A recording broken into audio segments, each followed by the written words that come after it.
Sebetulnya ya tidak usah riwet lah dengan rezeki dan sebagainya. Kalau kita serius kepada Allah, Allah lebih serius lagi mengurus kita. Kata Syekh Ibnu Athaillah, kalau seorang hamba datang ke Allah dengan bawa dua rasa itu, doanya akan menjadi powerful. Sebuah doa, ini doa saya senang banget sama doa ini. Doa ini menggabungkan keduanya. Bismillahirrahmanirrahim. Arih nafsaka minat tadbir fama qama bihi ghairuka anka la takum bihi li nafsik. Istirahatkan dirimu untuk sesuatu yang memang udah ada yang ngatur. Ya. Kadang-kadang kita itu disebut dengan overthinking itu kan karena thinking kitanya over. Mikirin sesuatu yang itu sebenarnya nggak perlu kita pikirin. Jadi ada satu teori namanya dikotomi kendali. Ada sesuatu yang itu dalam kendali kita, ada sesuatu yang itu di luar kendali kita. Ya. Dan ada kabar bahagianya. Sesuatu yang di luar kendali kita tuh nggak dihisap sama Allah. Omongan orang, sikap orang, itu dalam kendali apa di luar kendali? Jadi nggak usah dipusingin. Itu nggak ada hisapnya. Yang dihisap itu apa yang ada dalam kendali kita. Ya. Jadi, Pak, sikap istri dalam kendali apa di luar kendali, Pak? Ada yang bilang saya dalam kendali istri kayaknya, Mas. Termasuk sikap anak. Yang dalam kendali kita apa? Jadi teladan yang baik. Punten Bapak Ibu, banyak orang belajar ilmu parenting, tapi kok nggak works. Kenapa? Karena salah mindset. Seakan-akan belajar ilmu parenting itu adalah bagaimana mengubah anak. Padahal jantung dari ilmu parenting itu adalah bagaimana mengubah diri. Ya. Jadi innaka la tahdi man ahbabta walakinallaha yahdi may yasha. Kata Allah, kita tuh nggak bisa ngasih petunjuk kepada siapapun yang kita cintai. Bahkan tugas kita jadi teladan yang baik, didik dengan cara terbaik. Itu yang dihisap sama Allah. Perkara nanti pasangan kita, anak kita seperti apa, kita serahkan kepada Allah. Kalau pasangan dan anak itu dalam kendali, harusnya nggak ada anak Nabi yang kafir. Nabi siapa yang anaknya kafir? Nabi Nuh alaihissalam. Nabi siapa yang istrinya kafir? Nabi Lut alaihissalam. Wanita solehah siapa yang suaminya kafir? Siti Asia, istrinya Fir'aun. Nabi siapa yang ayahnya kafir? Nabi siapa yang pamannya kafir? Terus kita Nabi siapa? Jadi kadang-kadang kita overthinking, kita sibuk memikirkan apa-apa yang di luar kendali kita. Sempurnakan. Agim sering ngajarkan tugas kita adalah menyempurnakan ikhtiar. Karena itu yang akan dihisap sama Allah. Apa yang ada dalam kendali kita, sempurnakan. Jangan sampai atas nama tawakal kita sembarangan dalam ikhtiar. Sering ngajarin kita kayak begitu. Tapi yang di luar kendali kita serahkan kepada Allah. Jadi itu mungkin. Ini penting nih para suami, tenang menghadapi istri itu ya. Tenang dan nggak tenang juga memang begitu. Kenapa kita dianjurkan menghindari perdebatan? Karena bukan kata-kata kita yang bisa mengubah pikiran orang. Kita marah, istri mendengar lebih marah, makin marah. Yang senang setan, dua-duanya jadi corong setan. Wa idza khatabahumul jahiluna qalu salaman. Kalau ada orang jahil di sini, orang yang tidak bisa mengendalikan dirinya, kata-katanya, apa yang kita lakukan? Tenang saja. Kalau kita tenang, kita melaksanakan apa yang Allah perintahkan. Tanggungan Allah yang menenangkan yang sedang tidak baik ke kita, bukan kita. Misal ya, suami dicemburui oleh istri. Misal, pernah dicemburui tidak? Berarti sayang ya. Tapi cemburunya misalkan luar biasa, dicurigai terus. Tapi kita tidak salah, tenang saja. Allah tahu kita tidak sesuai dengan prasangkanya. Enggak usah Kamu tuh gimana? Cemburu terus, pusing saya. Mau apa begitu? Allah tahu kita tidak melakukannya. Ya, memang ini episodenya diuji oleh Allah. Bisa tidak kita tetap tenang? Kita tidak bisa memaksa istri untuk percaya ke kita, enggak bisa. Pertama saudara memang wajahnya kurang bisa dipercaya, ya enggak? Terus track recordnya memang baru kali ini jujurnya, ya. Tenang saja, jawab baik-baik. Sumpah juga tidak usah, saya berani disembelih berkali-kali, mau apa? Sekali aja udah cukup. Tidak perlu, bicara baik. Waliyakul khairan aw liyasmut. Karena perkataan kita tidak bisa membolak-balik hati siapapun. Kita bicara tuh supaya disukai Allah. Itu saja. Maaf ya, seperti sekarang ceramah ini. Apa yang bisa dilakukan oleh saya kepada saudara? Kan? Ngebulak-balik hati, tahu juga tidak hatinya di mana. Bagaimana membulak-balik hati? Membuat saudara paham, bagaimana membuat orang paham? Yang bisa saya lakukan ini saat ini adalah menjaga niat supaya lurus, bicara ini hanya ngarep-ngarep disukai Allah, lalu menjaga perkataan agar setiap perkataan ini diterima oleh Allah. Terakhir paling doa, semoga oleh Allah diberikan manfaat.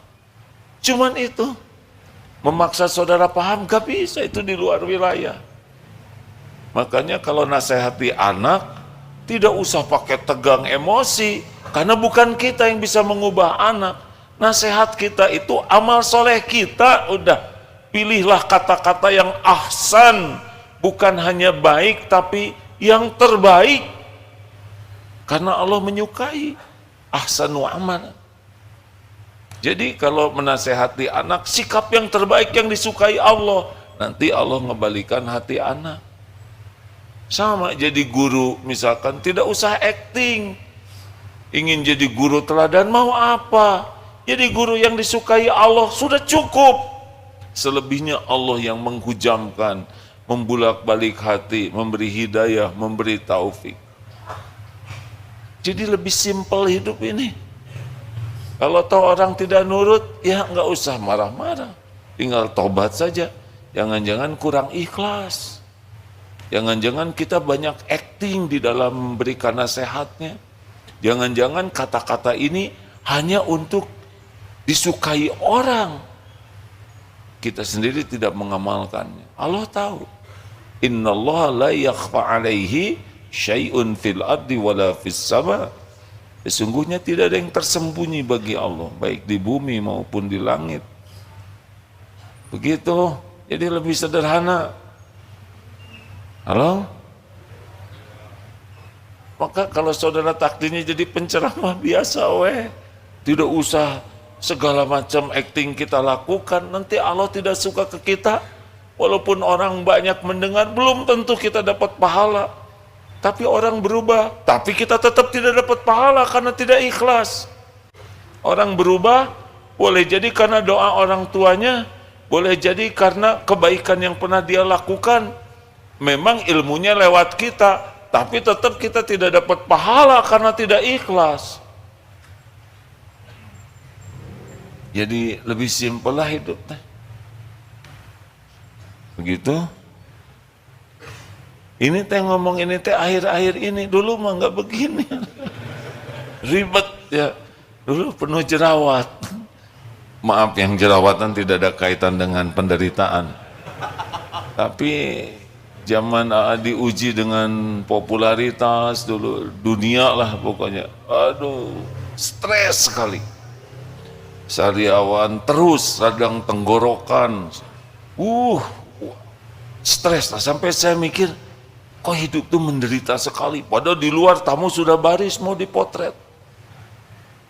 Jadwal TV begitu padat, gak ada waktu untuk ke orang tua, untuk belajar. Benar-benar orang menyangkanya ini kesuksesan, padahal ini kebinasaan. Makanya saya berterima kasih kepada yang menghina, mencaci, memblokir nomor telepon.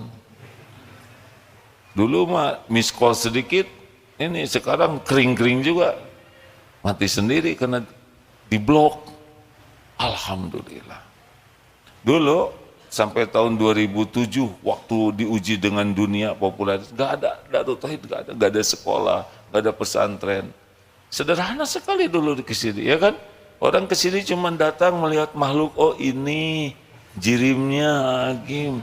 Kemudian antri sampai ke pingsan-pingsan mau dipotret, udah pulang lagi. Gak ada sekolah, tapi sesudah dihina, dicaci, dipermalukan, dibully, pokoknya begitulah, pakai ilmu kelapa ya, dijatuhkan dari pohon, dijambak sampai gundul, digetok sampai belah, dicungkil kelapa kan begitu, disisit sampai mulus, udah mulus diparut, katanya Saripati itu nggak pernah keluar ketika di atas pohon. Cing sabar ya dengar ini ya. Dulu pas ceramah ini Ustaz Yusuf Mansur di samping, lihat aja mungkin saya mah nggak mau ngejalanin itu ya. Bukan keinginan saya, Allah itu. Mudah-mudahan tidak ngalamin ya. Syaratnya adalah syukur. Kalau diuji dengan popularitas, berat ujian popularitas itu adin. Membuat kita tertipu oleh penghormatan orang.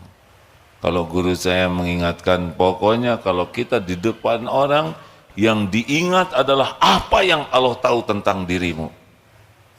Orang tidak ada yang tahu, ini tidak ada yang tahu. Siapa Agim yang sebenarnya? Allah tahu. Sibuklah dengan apa yang Allah tahu dengan diri kita. Tidak ada rasanya nanti dihormati, dipuji, diperlakukan spesial. Karena ada 3 nih ya, teman-teman, kalau masih punya 3 ini, sulit ikhlas. 1, menikmati pujian.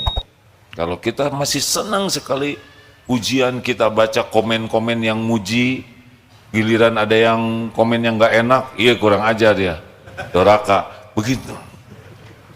Kalau ada yang muji, kita traktir, ada yang nyaci, dipecat, itu ciri-ciri.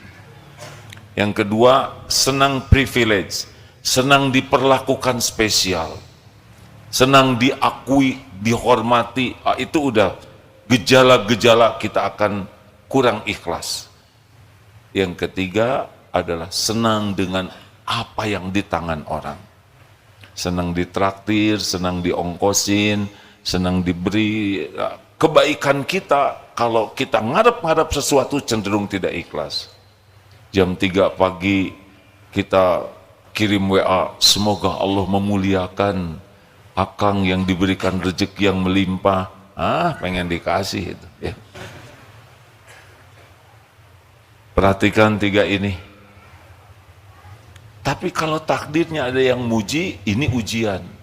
Takdirnya kita diberikan perlakuan spesial, ini ujian lebih berat. Takdirnya punya kawan orang kaya, orang dermawan, orang yang suka berbagi, hati-hati, makin punya teman yang kaya, senang berbagi, hati-hati, hati kita nanti bisa condong ingin diberi itu.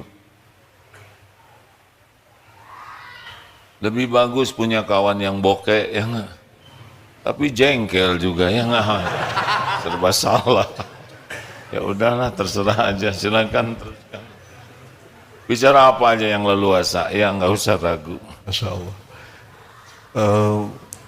Ketika ngebahas ikhlas tuh ada banyak ya definisi ikhlas dari para ulama, tapi yang paling nempel tuh memang ketika definisi dari Agim ya. Saya ingat banget, ikhlas itu adalah ketika sudah putus harapan di hati kita kecuali hanya kepada Allah. Itu simple tapi menghujam pada intinya gitu. Karena berharap kepada manusia itu patah hati yang disengaja. Coba diulang, Bu. Berharap kepada manusia, apa yang butuh riado ya. Dan kalau proses belajar itu dari tahu, mau, mampu. Mudah-mudahan Allah izinkan kita bisa terus latihan terus untuk memupus rasa harap kepada siapapun. Dan terkait syukur tadi. Ini juga menjadi satu latihan jiwa yang nggak boleh kita tinggalkan. Ya, saya pernah suatu hari bikin konten di medsos, teman-teman. Konten saya begini: segala sesuatu yang berlebihan itu nggak baik, meskipun sesuatu itu hal yang baik. Gitu. Karena bahkan dalam ibadah saja, kan kita nggak boleh berlebihan. Dulu ada sahabat Nabi yang sahabat Nabi yang bilang kepada Rasulullah saking semangatnya, ya Rasulullah, saya pokoknya mau sholat terus, saya nggak mau tidur. Semalam suntuk saya mau sholat. Saya pokoknya mau puasa terus ya Rasulullah, saya nggak mau buka. Ditegur sama Rasulullah, nggak begitu. Ada waktunya sholat, ada waktunya tidur, ada waktunya engkau puasa, ada waktunya engkau berbuka. Saya bikin status di medsos, segala sesuatu yang berlebihan itu nggak baik, sekalipun itu sesuatu yang baik. Gitu. Ada yang komennya itu membuat saya berpikir. Komennya begini, Mas Oni, bagaimana kalau syukur? Apakah syukur berlebihan itu nggak baik? Jawabannya apa, Pak? Jawabannya apa? Ini menarik pertanyaannya. Bagaimana kalau syukur? Apakah syukur berlebihan itu nggak baik? Saya ketemu jawabannya. Ternyata jawabannya Bapak Ibu jamaah sekalian, dalam konteks syukur nggak mungkin kita bisa berlebihan. Nggak mungkin. Karena ada satu nasyid yang juga pernah bawakan, saya senang sama lagu ini. Harga selautan syukurku hanyalah setitik nikmatmu di bumi. Jadi kita mau syukur sampai mentok sekalipun, nggak mungkin bisa berlebihan, karena nggak mungkin berimbang gitu antara syukurnya kita sama karunia dan anugerah yang Allah kasih. Jadi itu beberapa latihan jiwa yang saya pribadi belajar dari AA. Dan AA sering pesan, ya kita dengar ceramah kayak gini itu baru sampai tahu saja. Proses belajar itu kan dari nggak tahu jadi tahu, ikut pengajian jadi tahu, dapat ilmu, lebih dalam lagi mau. Jadi bukan cuman sampai teori tapi udah menghujam ke dalam jiwa, ada tekad, tapi ada satu proses lagi dari mau menjadi mampu. Nah, untuk menggeser dari mau menjadi mampu itu butuh riyadhah, butuh mujahadah, butuh latihan. Dan itu nasihat yang selalu saya ingat dari AA. Kita sering jengkel dengan orang yang tidak sesuai dengan keinginan. Padahal beliau itulah yang bisa mematangkan diri kita. Ketika kita berharap kepada seseorang dan orang itu tidak sesuai harapan, itulah riyadhah kita. Jadi kalau setiap keinginan terkabul, itu lebih berat ujiannya. Lebih sering kita dikecewakan, itu membuat kita lebih terlatih. Jadi kalau kita ada yang, maaf ya, kalau suami punya istri yang punya kepekaan luar biasa, semuanya teh dikoreksi ya. Misalkan bangun, tutup dong mulutnya, itu rezeki ya. Sik atuh tong sagala dicarek, justru membuat kita makin tahu kesalahan kita. Ada orang yang kenapa sih semuanya dibikin salah, kenapa sih ribet sekali? Justru itu karunia Allah dibanding istri yang membiarkan suami kentut sembarangan, keteknya bau, bau esan. Bukan bau-bau beliin odoran, itu terlalu muluk buat kita. Perkataan yang tidak enak menggugurkan dosa, tapi isinya bisa menggugah kita, harusnya berterima kasih. Ada yang mengatakan istri yang baik itu yang selalu ya. Justru yang berani mengatakan tidak, kalau itu akan mencelakakan. Kita harus mulai mempersepsi perilaku orang yang menurut kita bermanfaat itu jangan yang yes man, yang segalanya sesuai, justru itu bisa menumpulkan diri kita. Orang yang menghina, menyakiti, menolak, memfitnah, itulah sebetulnya bagian karunia Allah yang membuat kita terlatih lepas berharap dari makhluk. Biasanya orang kalau ada keinginan langsung minta ke orang. Ini akhwat ya, akhwat di luar kendali saya. Ini ikhwan, misal istri ingin dibelikan tas atau sepatu baru, gimana jawabannya? Coba, mana yang punya istri? Gimana dek? Jawab. Pak, belikan saya sepatu baru, gimana? Insya Allah siap kalau ada uangnya. Pakai ada uangnya, ganjal tuh ya enggak?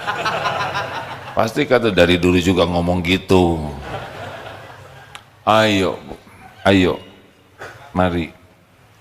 Lalu doa, ya Allah, Engkaulah satu-satunya yang membuat semua sepatu jadi jelek misalkan. Nggak usah gitu doanya, nggak usah gitu, terlalu dramatis. Kenapa kita nggak minta ke Allah, betul? Ya Rob, kalau ini baik mudahkan, kalau sepatunya udah banyak, tiap kerudung warnanya ada sepatunya. Ini berlebihan. Tapi kalau disebut berlebihan jadi bertengkar. Doa ke Allah, ajak ke toko. Sok ibu milih ya, mana yang ibu suka, nanti bilang ke bapak tunggu di musola. Sok, ya Allah. Ini serius, ini sederhana tapi benar. Kita jarang mengandalkan Allah. Kalau sepatu udah banyak kayak gitu, pelit mah pelit Pak. Hindari pertengkaran, andalkan Allah. Termasuk misal sedang ngomel, misal lapor kepada pemilik bibir. Ya Allah, ya Allah, hanya Engkau. Ya Allah, hanya Engkau yang menenangkan. Na'udzubillah. Apa qomat kamit? Ya lagi menenangkan diri. Allah andalkan. Kita jarang mengandalkan Allah hanya untuk membuat tenang. Kalau kita dicurigai dan kita benar, andalkan Allah. Ya Allah, Engkau tahu saya tidak salah. Hanya Engkau yang bisa membulak-balik hati sambil tobat. Pasangannya adalah tobat. Karena kepahitan kita tolong, ampun ya Allah. Karena situasi yang tidak enak itu diundang oleh dosa kita. Jadi untuk hal-hal kecil, andalkan Allah dalam segala hal.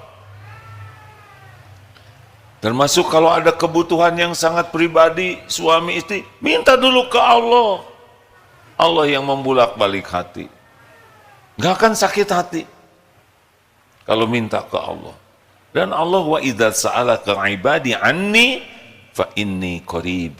Apabila hamba-hambaku bertanya kepadamu, wahai Muhammad, tentang aku, katakan aku adalah dekat. Ujibu da'watad da'i idza da'an. Aku mengabulkan orang-orang yang berdoa apabila berdoa kepadaku. Andalkan Allah. Ini melatih kita untuk ikhlas. Kalau tidak, sakit hati kita ini, kecewa, karena kita jadi bersandar kepada makhluk. Nah itu diantara kiat-kiatnya. Jadinya jarang terluka. Karena hati ini terluka pasti karena berharap dari makhluk. Ya, silakan minum dulu atau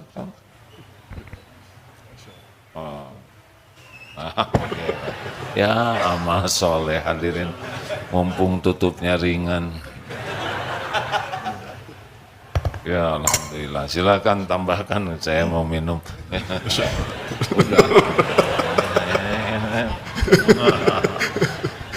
Bismillah. Bismillah. Alhamdulillah. Apa yang barusan saya sampaikan itu juga satu inti kehidupan gitu, bahwa itu selalu ngajarin, dan ini mudah-mudahan bisa kita pakai terus setiap saat dalam hal sekecil apapun tuh ngadu sama Allah. mengadu kepada Allah. Bahkan Rasulullah dalam sebuah hadis, untuk urusan sandal yang putus aja bilang ke Allah. Coba saya mau nanya Bapak Ibu, jujur ini ya, pernah nggak kita sandal putus, terus ngangkat tangan, ya Allah, sandalku putus ya Allah, pernah? Ternyata ada hadisnya. Untuk urusan sekecil itu aja kata Nabi, mengadulah kepada Allah. Dan kalau kata Syekh Ibnu Athaillah di kitab Al-Hikam yang setiap Kamis AA bahas, itu ada dua rasa. Yang ini memang harus kita latih terus, kita tumbuhkan terus, agar doa kita itu betul-betul bertenaga. Yang pertama rasa hina, yang kedua rasa butuh. Coba diulang Pak. Kata Syekh Ibnu Athaillah, kalau seorang hamba datang ke Allah dengan bawa dua rasa itu, doanya akan menjadi powerful. Rasa hina itu maksudnya gimana? Kita datang ke Allah dengan ngebawa rasa hina itu. Ya Allah, hamba ini banyak dosa ya Rob. Hamba ini sebenarnya malu ya Rob mau minta, tapi kalau bukan kepada Engkau minta kepada siapa lagi ya Allah. Ya. Ini penting karena lawannya rasa hina itu apa? Apa Pak? Al-kibr. Sombong, takabur. Ya. Maka bahkan ada kalimat dari Syekh Abul Hasan Asyadzili, beliau ini kakek gurunya Syekh Ibnu Athaillah Sakandari. Kalimatnya begini, qalilul amal ma'a syuhudil minnah minallah khairun min kathiril amal ma'a ru'yati taksir. Amal yang sedikit tapi disertai dengan rasa syukur. Jadi kita melihat amal-amal kita tuh Bapak Ibu dengan rasa syukur, makasih ya Rob, kalau bukan karena taufikmu hamba tuh gak bisa datang ke masjid hari ini. Kalau bukan karena Engkau berikan taufik hamba gak bisa sedekah. Jadi kita melihat amal-amal kita tuh bukan dengan rasa bangga justru, bukan merasa oh saya ahli masjid, oh saya ahli tahajud, tapi setiap amal yang kita lakukan disertai dengan rasa syukur. Makanya testimoni para penghuni surga itu ketika sudah sampai surga, kalimatnya begini, alhamdulillahilladzi hadana lihadza wa ma kunna linahtadiya laula an hadanallah. Segala puji bagi Allah yang telah menunjuki aku jalan agar aku sampai ke sini, hingga aku sampai ke sini. Kalau Allah nggak nunjuki aku jalan, aku nggak bisa sampai ke sini. Bukan malah berbangga dengan amalnya. Maka penting ngejaga rasa hina itu, jamaah sekalian. Bahkan kita diajarkan abis sholat, ini abis sholat. Assalamualaikum warahmatullah, assalamualaikum warahmatullah. Baca apa? Istighfar. Supaya kita nggak ketipu sama amal kita. Itu ya. Yang kedua rasa butuh. Ada sebuah doa, ini doa saya senang banget sama doa ini. Doa ini menggabungkan keduanya. Ini doa mengemis kasih sayang Allah. Tapi saya nggak tahu ini riwayatnya, tapi saya dapat ini di kitab Syekh Nawawi Al-Bantani. Doanya begini teman-teman. Ini doa yang menunjukkan rasa hina sekaligus rasa butuh. Indah sekali doanya begini. Allahumma inna maghfirataka arja min amali wa inna rahmataka awsa'u min dzambi. Itu kalimat pertamanya. Artinya ya Allah, sungguh aku lebih mengandalkan ampunanmu, rahmatmu dibandingkan amal-amalku. Dan aku yakin ya Allah, rahmatmu lebih luas, melebihi sebanyak apapun dosaku. Lalu kalimat berikutnya, Allahumma illam akun ahlan an ablugo rahmatak fa inna rahmatuka ahlun an tablughani li'annaha wasi'at likulli syai'in ya arhamar rahimin. Ya Allah, kalau aku melihat amalku, kalau aku melihat dosaku, rasanya aku nggak pantas untuk bisa menggapai rahmatmu. Nggak pantas. Agim sering bilang, coba sedekah mana yang betul-betul ikhlas, sholat, berapa kali sholat kita yang betul-betul khusyuk, berapa banyak amal kita yang betul-betul berkualitas. Allahumma illam akun ahlan an ablugha rahmatak. Ya Allah, kalau aku melihat amalku, aku kayaknya nggak pantas masuk ke dalam golongan orang yang kau rahmati. Tapi ya Rob, hamba yakin rahmatmu akan selalu bisa menggapaiku. Ini doanya indah sekali. Ada rasa hina, rasa butuh. Datang ke Allah dengan sepenuh rasa butuh. Bahkan dalam urusan sekecil apapun. Dan ngedidik anak. Anak kita didik sekecil apapun minta sama Allah. Kemarin anak saya nomor 2 ya tiba-tiba ngomong, Abi mau beli pizza gitu. Ya, diajarin sama AA kan, bilang dulu sama Allah. Nah, Abi rezekinya dari Allah. Langsung diangkat tangan. Ya Allah, teteh mau pizza, amin. Baru saya pesan GoFood gitu. Itu ngajarin anak kita untuk hal sekecil apapun, mengadulah kepada Allah. Dan setelah rasa butuh, ya, rasa hina, patuh, ya, tadi uji budak watadai idadaan, patuh pasrah. Agim saya masih ingat, Agim ngajarin patuh pasrah. Sudah patuh pasrah. Dan berserah atau pasrah itu tanda beriman. Sama kayak anak saya kalau diajak, kan kita biasa punya waktu ya, ayah bunda, punya waktu sama anak, jalan gitu ya, sebulan sekali quality time. Anak saya itu yang pertama kalau saya ajak, mau kemana? Jawaban dia apa? Terserah Abi aja. Kenapa? Karena dia tahu kalau abinya yang ngajak, pasti abinya ngajak ke tempat yang terbaik. Bahkan pernah saya ajak ke playground, dia seneng. Dia selalu puas gitu dengan apa yang abinya kasih. Jadi kalau saya ajak, mau kemana? Terserah Abi, ngikut. Ya. Percaya iman itu melahirkan pasrah.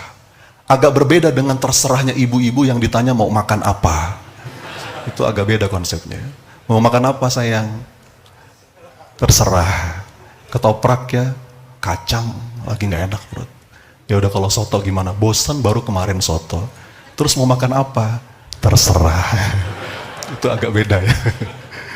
Jadi mudah-mudahan rasa-rasa itu bisa kita latih, ya, dan itu mungkin. So, Katu mau nanya apa? Ini forum relax ya, forum yang disampaikan oleh beliau itu bagian penting dari kehidupan sehari-hari kita. Sebetulnya ya tidak usah riwet lah dengan rezeki dan sebagainya. Kalau kita serius kepada Allah, Allah lebih serius lagi mengurus kita. Penyebabnya kita tidak serius ke Allah. Kita seriusnya kepada selain Allah. Mengandalkannya justru selain Allah. Padahal selain Allah itu tidak bisa memberi manfaat kecuali Allah yang menggerakkan. Jadi harusnya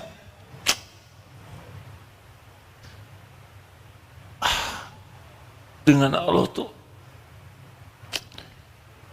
asyik begitu. Setiap waktu dimanapun bisik-bisik terus kepada Allah. Wa huwa ma'akum aynama kuntum wallahu bima ta'maluna basir.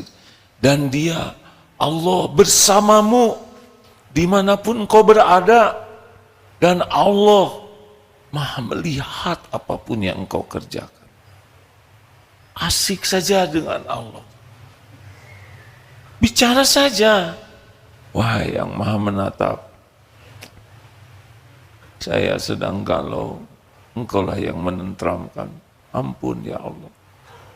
Salat saya jarang khusyuk, ibadah jarang sungguh-sungguh, baca Quran juga seadanya. Ampun ya Allah, mata ini tidak terjaga. Engkau tahu setiap yang dilihat, dilirik. Ampun ya Allah, tadi bicara berlebihan. Engkau dengarkan semua perkataan. Ada bohongnya, ada ditambah-tambah, ada dengkinya. Astagfirullah. Asik begitu setiap waktu dengan Allah. Pasti beda hidup ini. Kita sibuk dengan selain Allah. Allahnya hanya sisa. Padahal yang punya segala-galanya Allah. Yang menentukan segala-galanya Allah.